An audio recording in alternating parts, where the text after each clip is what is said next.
Kemudian persiapan berikutnya adalah durasi konferensi pers.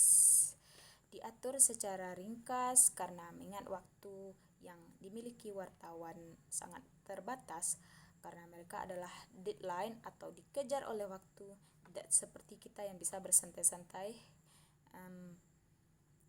Mereka makanya bermain dalam 5W dan 1H. Tembak langsung, tidak bertele-tele karena mereka tidak akan berpanjang-panjang mulai dari A sampai Z. Mereka akan kejar masalahnya apa. Persoalan berikutnya adalah ketika terdapat pertanyaan. Artinya akan besar kemungkinan setelah kita menyampaikan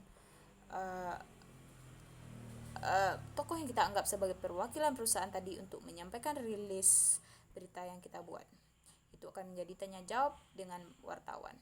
Jika ada pertanyaan dari konferensi pers itu di luar topik, ini yang menjadi kendala saat ini. Kalau di dalam topik sih enak. Nah, di luar topik yang kadang-kadang wartawan gampang enak sekali cari celah, maka harus waspada. Bahkan di luar bidang pun, tidak hanya di luar topik tetapi di luar bidang. Harus tetap dijawab, tetapi dengan jawaban yang sangat amat mendukung citra lembaga. Jangan sampai ini menjadi sebuah batu lemparan buat kita, akan merugikan citra kita.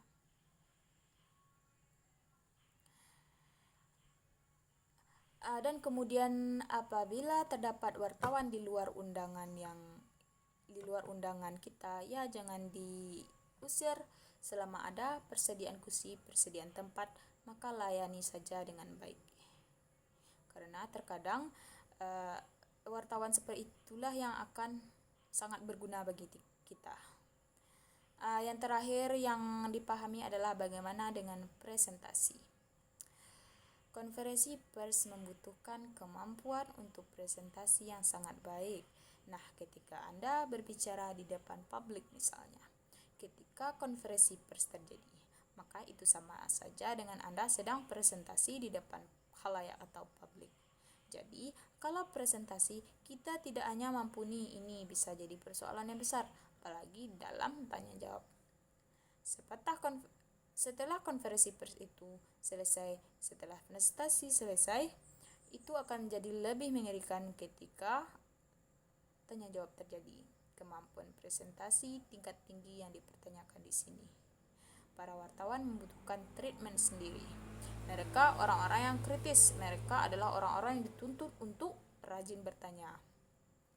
Jadi kitalah yang harus meng-create mereka, bukan mereka yang meng-create kita. Sehingga apa yang kita jual kepada mereka benar-benar tentang kebaikan atau tentang hal positif tentang perusahaan kita, sehingga tidak menjatuhkan perusahaan atau lembaga kita. Kemudian hal yang harus diperhatikan kita sebagai calon PR yang akan mempresentasikan press release itu adalah, yang pertama adalah kaitannya dengan mempresentasikan informasi yang sudah kita buat. Harus memukau, harus dipersiapkan dengan baik, dan kemudian bagaimana pula menjawab pertanyaan-pertanyaan yang kemungkinan ditanya oleh para wartawan atau jurnalis. Pertanyaan-pertanyaan tersebut terkadang di luar konteks kita, jadi kita harus memikirkan sebelumnya atau mempersiapkan kalau pertanyaannya begini, jawabannya harus begini. Jadi pertanyaan yang belum ditanyakan juga harus dipersiapkan terlebih dahulu. Jadi demikianlah yang harus diperhatikan. Sekian materi hari ini. Saya harap para pendengar dapat mengerti apa yang saya sampaikan, walaupun saya tidak sempurna. Saya harap ini bisa menambah ilmu pengetahuan atau knowledge Anda semua. Saya ucapkan terima kasih dan mohon maaf atas kesalahan yang saya sampaikan yang kemungkinan